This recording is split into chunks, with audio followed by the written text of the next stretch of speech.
porque puedo aspirar secreciones bronquiales a través del tubo endotraqueal, porque puedo a través de la intubación, la colocación de un tubo endotraqueal, iniciar una ventilación mecánica en un paciente que requiera, porque puedo manejar adecuadamente un paciente con una insuficiencia respiratoria aguda, porque puedo a través de una intubación orotraqueal también administrar una anestesia general, y puedo hacer el manejo de pacientes inestables, pacientes con shock séptico, pacientes en estado de coma. ¿Cuáles son las rutas más frecuentes para hacer la intubación orotraqueal? A la cabeza, la parte oral. Luego tenemos también, hay algunas intubaciones nasotraqueales que se realizan en algún tipo de pacientes, la traqueostomía que ya hablamos y la cricotirotomía. Pero este procedimiento también tiene complicaciones precoces y complicaciones tardías. Y estas complicaciones están en relación a ciertas predisposiciones del paciente. Pacientes, por ejemplo, de las edades extremos de la vida, ya les he dicho, son los pacientes que tienen mayor problema en el caso de los neonatos, por ejemplo, de lesiones a nivel de la vía aérea, porque son vías aéreas que no han sido desarrolladas adecuadamente. Y en el caso de las mujeres, son las que tienen la tráquea más pequeña y por ende la colocación de un tubo endotraqueal que no le corresponda el tamaño de acuerdo al diámetro de su tráquea, podría yo lesionar la tráquea de estas pacientes.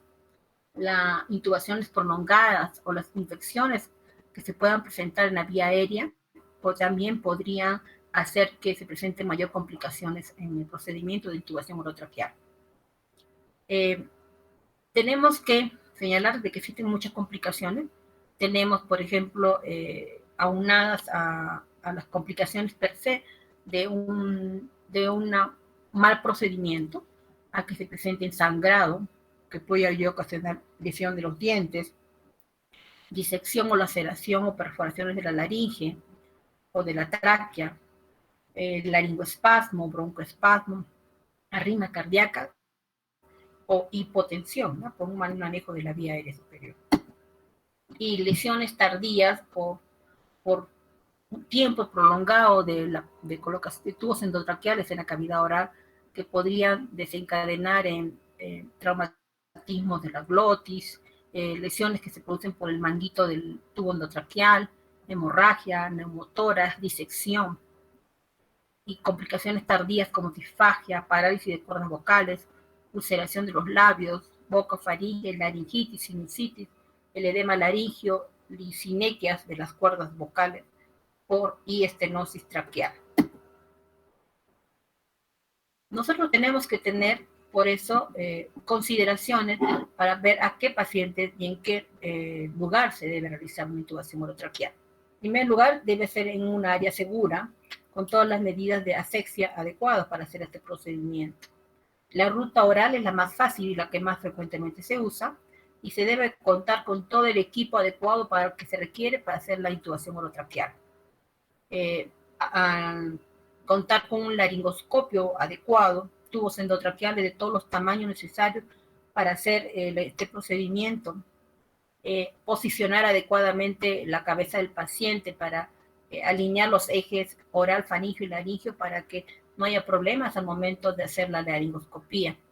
Usar las hojas adecuadas que yo requiera en el laringoscopio para no lesionar la vía aérea. Y debemos siempre presumir hacer una evaluación previa rápida para ver si vamos a tener algún problema al hacer el procedimiento de laringoscopía en estos pacientes. Acá tenemos una imagen, por ejemplo, de un paciente que, si ustedes lo ven así, es un paciente que ya tiene predictores de ventilación difícil, porque tiene barba, es un paciente gordo, cuello corto, y si usted ve la apertura de la boca, es un Mallampati 4, que indirectamente nos va a decir que la laringoscopía va a ser una laringoscopía difícil y por ende la intubación y ventilación de este paciente es difícil. Aunados al Mallampati, existen otras evaluaciones de la vía aérea que se realizan en el consultorio de anestesia. Tenemos la distancia tiro-mentoniana. Acá, por ejemplo, que se está realizando en un paciente en el consultorio de anestesia. Esta distancia tiro-mentoniana tiene que ser mayor de 5 centímetros en un sujeto adulto normal. Si esta distancia tiro-mentoniana es menor de 5 centímetros, aunado al Mayan-Paty, nos puede indicar que vamos a tener dificultad en el manejo de la vía aérea. Luego tenemos la apertura de la boca, que también es una medición que se realiza, debe ser mayor de 5 centímetros también, que significa que no vamos a tener dificultad en hacer los procedimientos de instrumentación de la vía aérea. Tenemos otros indicadores, una clasificación en la clasificación de Lemon, que significa que L es por ver cuello, E evalúo la apertura bucal, la distancia tiro-mentoniana, la M que evalúa Mayan-Paty, la O que me evalúa presencia de tumores a nivel del cuello y N que me ve movilización del cuello. Entonces, este es un predictor más completo de lo que es la vía aérea. Acuérdense que la vía aérea, cuando nosotros evaluamos en consultorio de anestesia, lo que hacemos básicamente es el Mayan-Paty. Pero nosotros a eso lo sumamos lo que es la distancia tiro-mentoniana, que es la E, y también la apertura bucal y la movilización del cuello. Acá tenemos, por ejemplo, un paciente que tiene el maxilar metido, micrognata, y la protusión mandibular también nos permite evaluar la dificultad de la vía aérea. Incluso la estructura, este macizo facial está alterado y va a ser difícil de ventilar en este tipo de pacientes. Y acá tenemos el paciente gordito que vimos en la vía aérea en la anterior imagen, y donde vemos que el paciente está semisentado, ¿no? Este paciente, por ejemplo, es un paciente que puede tener problemas de ventilación por su obesidad, por su estructura de su macizo facial. Pues estos pacientes, si están conscientes, la mejor posición para mejorar la ventilación en otros pacientes es ponerle en forma semisentada y sumarle una mascarilla o cánula binasal o un Venturi, dependiendo del grado de complejidad que tenga de insuficiencia respiratoria en este tipo de pacientes. Y eso sería con respecto a la exposición del día de hoy. Yo quería sacar 4 conclusiones de lo que es la importancia de la evaluación de la vía aérea. Primera conclusión es que la evaluación de la vía aérea tiene que hacerse en todo paciente, que vamos nosotros a inducir una sedación en el quirófano. El anestesiólogo en quirófano, al administrar las drogas al paciente para anestesia general o para una sedación, hace que el paciente hipoventile. Entonces, el anestesiólogo, si induce la hipoventilación, tiene que saber en qué momento va a asistir a ese paciente que está hipoventilando. ¿Ok? Porque acuérdense que la hipoventilación desencadena en desaturación, en hipercapnia. Ambos elementos nocivos para el paciente. Entonces, la administración de las drogas tiene que hacerse de tal manera que no desencadenen en lo que he mencionado, en hipoventilación, en hipercapnia. Si nosotros vamos a hacer esto, tenemos que hacer una evaluación de la vía aérea de manera óptima. Si el paciente va a ingresar al quirófano en forma programada, indudablemente que va a tener que pasar por consultorio de anestesia. En el consultorio de anestesia se va a hacer una evaluación de la vía aérea y se va a hacer una evaluación de predictores de manejo de vía aérea. ¿Ok? Si un paciente va a ingresar al quirófano de emergencia y nosotros tenemos que hacer una evaluación rápida del paciente antes de administrar los medicamentos que tenemos que administrar para la anestesia. No cometamos el error de administrar el medicamento y después evaluamos la vía aérea, y son los mayores problemas médicos legales que existen, ¿no? son pacientes que luego de colocar los medicamentos les desencadenamos un paro respiratorio por la administración de medicamentos de manera inadecuada y inducimos a un mal manejo de la vía aérea porque no le hemos diagnosticado al paciente que su vía aérea era difícil de ser manejada. Estos son los desenlaces fatales que debemos evitarlo. Y lo evitamos a través de una evaluación rápida de la vía aérea en estos pacientes de emergencia. Es la primera conclusión. La segunda conclusión es que no solamente debemos manejar la vía aérea en quirófano. Todo profesional de la salud tiene que tener la capacidad de hacer un manejo de la vía aérea adecuadamente en todo paciente que lo requiera. Eventos que llevan hipoventilación son muchísimos, desde una neumonía. Una neumonía puede desencadenar una hipoventilación. Y si nosotros no sabemos cómo manejar a estos pacientes antes de llevarlo a un centro hospitalario, si yo veo que debe ir, nosotros vamos a hacer que el paciente llegue en peores condiciones a este centro hospitalario. Si yo veo que un paciente tiene dificultad por la respiración y está en estado consciente, debo primero hacer lo que les he mencionado ahí, ¿no? Permeabilizar mi vía aérea. ¿Cómo permeabilizo mi vía aérea? Si el paciente está inconsciente, indudablemente, es a través de los desplazamientos de apertura de la vía aérea, que son los movimientos de mentón, boca, a través de la subluxación mandibular, la colocación de una almohadilla. Todo eso me va a permitir aperturar la vía aérea de un paciente para que pueda en forma espontánea estar respirando. Si vemos que el paciente está consciente, es semisentarlo, ¿ok? Hay que semisentarlo para que el paciente pueda movilizar adecuadamente su estructura torácica y trasladarlo lo más pronto posible a un centro hospitalario. Acuérdense que la gran mayoría de los pacientes que entran en un cuadro de hipoventilación a la larga se agotan y estos pacientes van a requerir un soporte ventilatorio. Si es que la patología que desencadena esta hipoventilación no es corregida rápidamente. Entonces, estas situaciones de lo que es la apertura de la vía aérea, ¿no? Son cosas que ustedes lo van a usar en muchas patologías, no necesariamente en un quirófano. Lo pueden usar incluso en pacientes que les van a llegar a la emergencia, hipoventilando, pacientes que van a llegar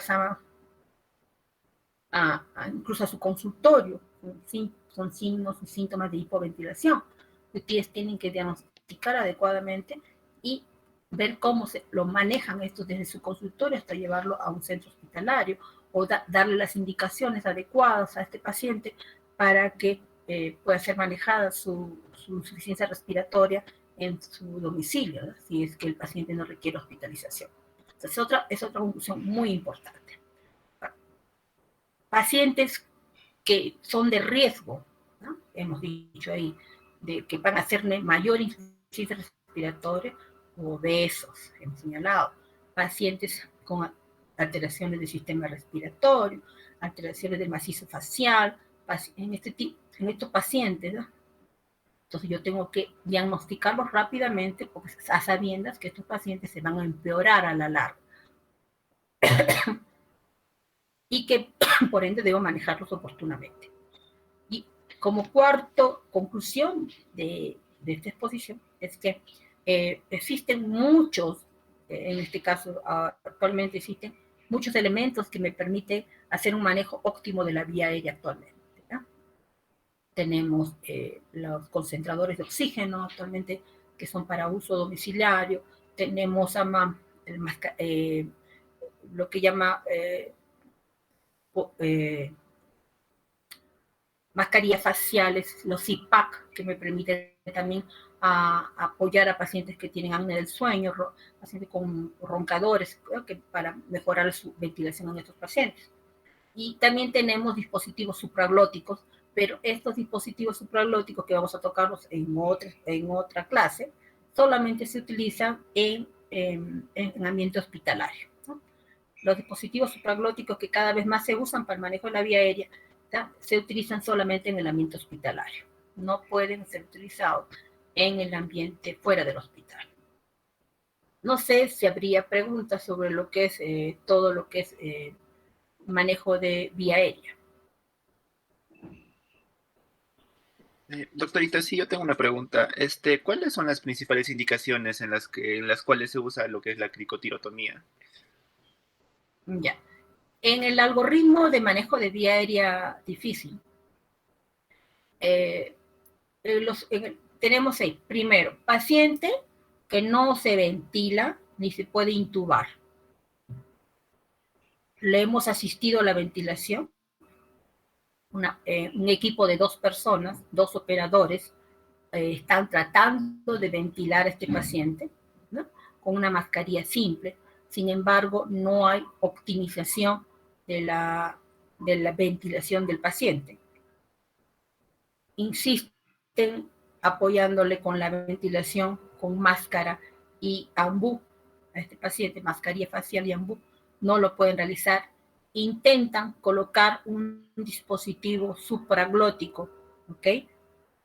Un dispositivo supraglótico no es un tubo endotraqueal, es un dispositivo que permite ocluir la vía aérea, abordar la misma para administrar oxígeno, pero sin un sellado total.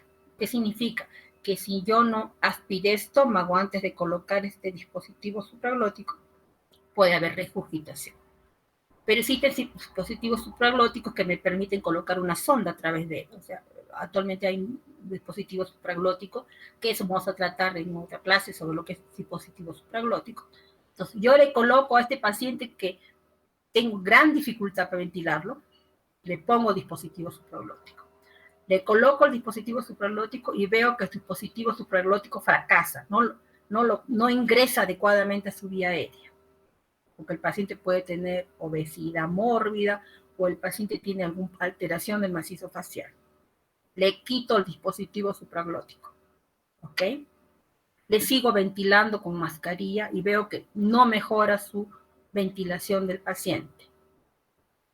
Busco una persona la más entrenada, porque para eso la intubación en todos los algoritmos dice, si se va a realizar la maniobra de intubación orotraqueal, debe buscarse la persona con mayor entrenamiento. Busco la persona con más entrenamiento. Procede una vez, fracasa. Segundo intento, fracasa. Tercer intento de intubación, fracasa. Le siguen ventilando al paciente. Hay fracaso de intubación orotraqueal. Primero, fracaso de dispositivo supraglótico. Segundo, fracaso de intubación orotraqueal. El paciente lo estás ventilando, pero el paciente hipoventila. No le das ventilación óptima a este paciente. ¿Qué es el paso que sigue? El paso que sigue es colocación de lo que se llama manejo de vía aérea quirúrgica. A la cabeza, ¿qué es lo primero que se coloca? Es la cricotirotomía.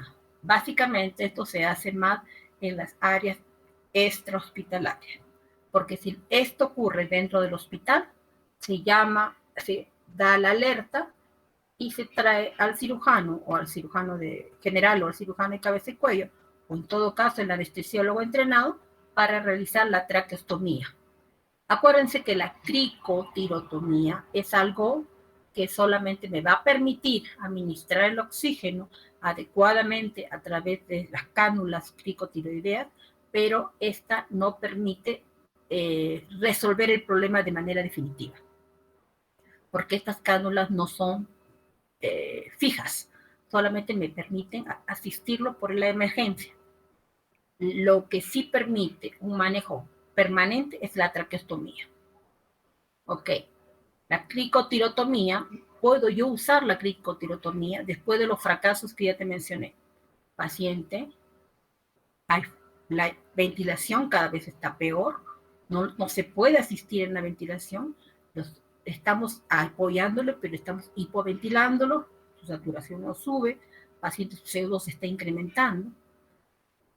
Primero coloqué un dispositivo supraglótico, fracasé en la colocación del dispositivo supraglótico, luego vino la persona más entrenada en intubación orotraqueal, fracasó hasta en 3 intentos que se da, y El paso que sigue es lo que les señalo, es la cricotirotomía en un ambiente donde no existe una persona entrenada para tricostomía. Pero si hubiera una persona antes de una cricotirotomía, la opción que se da es la traqueostomía de emergencia. ¿Está clara la respuesta? ¿Alguna duda? Sí, doctora, gracias. Ya, lo que yo quiero señalarles es que cada vez menos se hacen las crico y las traqueostomías. ¿Ok? ¿Por qué? Porque tenemos cada vez más dispositivos supraglóticos que son de tercera generación. Tenemos dispositivos de primera, segunda y tercera generación. Los dispositivos de primera generación son dispositivos que aún usamos, los seguimos usando en el quirófano y en otros ambientes, donde yo es un dispositivo que se coloca dentro de la cavidad oral, ¿no? Y me permite ventilar al paciente. El dispositivo de primera generación solo me permitía ventilarlo hasta que llegue una persona y pueda hacérsele una intubación orotraqueal, una persona entrenada en intubación difícil y que haga el procedimiento. El dispositivo supraglótico de segunda generación me permite, aparte de ventilarlo, me permite colocar una guía. Y a través de esa guía puedo yo ingresar a la vía aérea. Estos son los de segunda y tercera generación. Entonces, si yo puedo colocar un dispositivo supraglótico de segunda o tercera generación, puedo yo a través de este dispositivo supraglótico colocar una guía. Esa guía se introduce a través de otro lumen y esa guía va hasta la vía aérea superior, hasta la tráquea. Y luego yo a través de esa guía desplazo un tubo endotraqueal, orotraqueal. Y puedo colocar este tubo en este paciente, ¿no? Y ya manejar óptimamente su ventilación en el paciente. Entonces, actualmente ya se ha dejado, se coloca por lo general en el algoritmo de manejo de vía aérea difícil, se coloca desde un inicio un dispositivo supraglótico de segunda o tercera generación. Coloco este dispositivo y a través de él pongo una guía y luego coloco un tubo endotraqueal. Porque acuérdense que en estos pacientes que son difíciles de ventilar, que estoy luchando para asistirle a la ventilación, son pacientes cuya laringoscopía por lo general no se puede visualizar, o sea, no se ve nada. En el Corman que hemos visto, es un Corman 4, no se ve absolutamente nada en este tipo de pacientes. Entonces, nosotros lo que hacemos es a través de un dispositivo supraglótico de tercera generación, colocar una guía y a través de este pasar el tubo endotraqueal, porque sabemos que con la laringoscopía no vamos a lograr nada. Eso es en el caso de un paciente que hemos descrito en estas situaciones críticas. Cada vez menos se hacen las cricotirotomías porque cada vez tenemos dispositivos supraglóticos mejores que me permiten a través de colocarles esas guías, ponerle los tubos endotraqueales. Y cada vez menos desencadenamos en traqueostomías. Generalmente las traqueostomías las hacemos programadas, la gran mayoría de las veces cuando hacemos un diagnóstico de una vía aérea difícil. Por ejemplo, ¿en qué tipo de paciente? Por ejemplo, un paciente que te viene con el famoso paciente que tiene el acceso de la cavidad oral, ¿no? Son pacientes que pueden ser por acceso de un tercer molar o por unas amígdalas purulentas, que toda la cavidad oral está edematosa y que tienen que ingresar al quirófano para sus procedimientos de limpieza y cavidad oral. En estos pacientes, la experiencia nos ha enseñado que hacer una laringoscopía en estos pacientes es catastrófico en esta situación, porque toda la zona está edematizada, no se reconocen las estructuras anatómicas adecuadamente, y al estar todo edematizado no se puede hacer una laringoscopía de manera adecuada. Entonces, en estos pacientes, la experiencia nos ha señalado que mejor es hacer una descontaminación de la zona contaminada de la no contaminada, ¿Y cómo es? A través de una traqueostomía. Entonces, en estos pacientes nosotros ya hemos protocolizado con los pacientes de acceso de Ludwig, ¿no? Los famosos accesos de Ludwig que hemos tenido muy frecuentemente pacientes de este tipo. Son pacientes que cuando ingresan al quirófano, ingresan con el cirujano de cabeza y cuello y con el odontólogo que va a hacer los procedimientos de curaciones. Y desde un inicio el paciente se le programa para una traqueostomía desde un primer inicio. Entonces se le hace su traqueostomía, se le pone su cánula de traqueostomía, a través de la cánula de traqueostomía se hace el manejo de la ventilación de este paciente para la anestesia. Y para todas sus curaciones, para todos los procedimientos de limpieza de curas quirúrgicas, el paciente ingresa a través de su traqueostomía. Cuando ya mejora la situación del paciente, es donde ya se cierra la traqueostomía en estos pacientes. Pero por lo general, ya actualmente ya no realizamos ni cricotirotomías ni traqueostomía de emergencia por problemas de ventilación. La gran mayoría de los problemas de ventilación se resuelven actualmente con los dispositivos supraglóticos, que se los voy a enseñar. Tenemos algunos en el quirófano. Nosotros manejamos algunos dispositivos supraglóticos que nos permiten hacer un manejo de la vía aérea de forma óptima. Preguntas, chicos. Pero sí que deben conocer indudablemente cómo se realizan estos procedimientos, sí, ¿no? Porque no en todos los lugares se tienen todo, ¿no? Acuérdense de que tenemos hospitales muy bien equipados, como tenemos hospitales que no lo están en el país, ¿verdad? Preguntas, muchachos.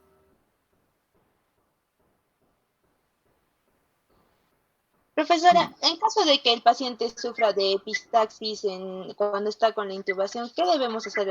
¿O tenemos que tomar, o sea, antecedentes, por ejemplo, de que el paciente tenga alteraciones en la hemostasia, así para ya de frente, tomar algunas acciones frente a ello? Mira, si un paciente está sangrando, muchas veces entramos con pacientes de epístasis para taponamientos posteriores a sala de operación. Viene el paciente con sangrado nasal de emergencia, lo interconsultan al otorrino, el otorrino trata de hacer el taponamiento anterior y posterior, es horrible un taponamiento posterior.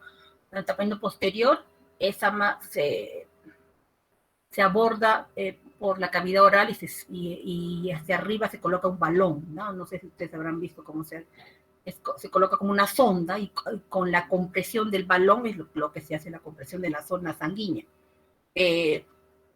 Generalmente los pacientes que entran, que se taponan por vía anterior, no necesitan entrar al quirófano. Pero los pacientes que están con epistasis posteriores incontrolables, estos pacientes tienen que ingresar al quirófano. Entonces, nosotros, ¿cómo hacemos para poder manejar a estos pacientes? Lo primero que hacemos, si el paciente colabora, se le seda, se le hace una sedación, y nosotros vamos teniendo el aspirador a la mano, ¿verdad? En todo momento apoyando al otorrino para aspirar todas las secreciones y evitando que la sangre pueda pasar a la cavidad respiratoria, ¿ok? Que es el mayor riesgo. Si el paciente no colabora, sigue sangrando, hacemos la intubación orotraqueal en estos pacientes de secuencia inversa. ¿Qué es la secuencia inversa? Mucho se ha hablado de secuencia inversa en pacientes con COVID. ¿Okay? Para hacer el procedimiento de intubación orotraqueal, normalmente, ¿qué hacemos? Llega el paciente al quirófano, lo monitorizamos, vemos cómo está su saturación, su presión arterial, su frecuencia cardíaca, le tiene su vía periférica al paciente, le ponemos una máscara de oxígeno simple a 3-4 litros y lo hiperoxigenamos al paciente. Le ponemos oxígeno, acuérdense, a 3-4 litros estamos dando casi 0.5, más de un 0.5% de oxígeno por máscara. Luego lo sedamos, ponemos nuestro fármaco a la cabeza, ponemos primero nuestra benzodiazepina, nuestro narcótico, y luego lo profundizamos con un hipnótico profundo, una hipnosis profunda, y luego su relajante muscular para provocar parálisis de cuerdas vocales, y yo hacer mi procedimiento de la laringoscopia. Para que esto ocurra, estamos hablando aproximadamente de 5 minutos para que hagan efecto los medicamentos y yo pueda hacer mi intubación orotraqueal. Esta es la secuencia normal. ¿Qué se llama la secuencia inversa?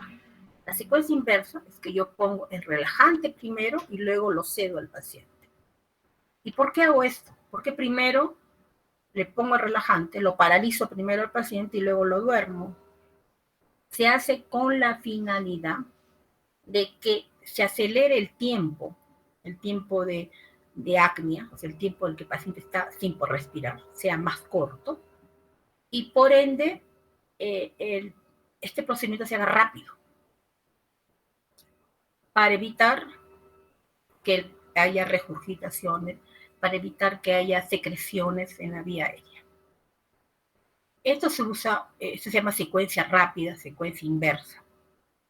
Se hace al revés, como le he mencionado, oxigeno a mi paciente, le pongo un ansiolítico y le pongo el relajante y luego el hipnótico. Hago que el procedimiento sea al revés, el apnea sea más rápida, y con eso evito que las secreciones que puedan estar presentes puedan pasar a la vía aérea. Esta secuencia inversa evita que el paciente se pueda aspirar. Y el paciente se puede aspirar con sangre, indudablemente, si es un paciente que está con epístasis. Entonces, nosotros realizamos esta secuencia inversa en estos pacientes que están con epístasis, intubamos, hacemos la intubación orotraqueal, siempre aspirando con la presencia de la aspiradora, por ser presente en todo momento, para poder visualizar adecuadamente las estructuras de la orofaringe y la laringe.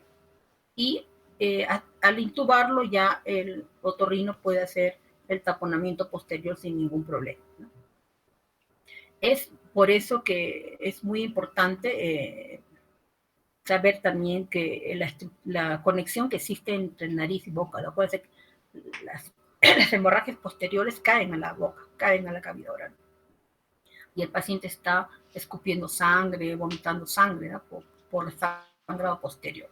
Son muchas emergencias que se tienen, y la secuencia inversa, como les dije, el hacer que la apnea sea más corta, más rápida, hace que evita que las secreciones se incrementen y que el paciente pueda aspirarse eso hacia la cavidad aérea.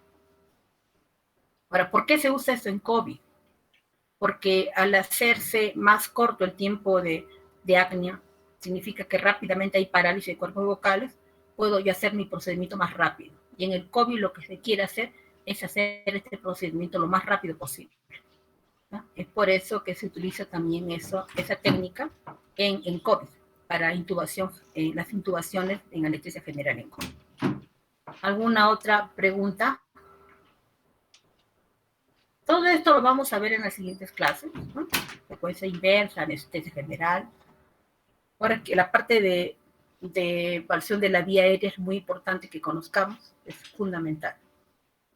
Bueno, no habiendo más preguntas, la próxima clase, el día viernes, avanzaremos y con los delegados hablaré sobre lo que es el seminario. Creo que el seminario no se va a realizar en esta primera unidad, para poder recuperar en los días del seminario las clases que no pude darles por lo que estaba con descanso médico. Las prácticas se retoman la próxima semana. Doctora, buenas tardes, disculpe. No tuve conexión para responder la lista al inicio. Quizá me pueda considerar tardanza, por favor. ¿Qué apellidas? Huachaca. Ya, ok, ya te puse. Doctora, Muchas gracias, doctora. Doctora,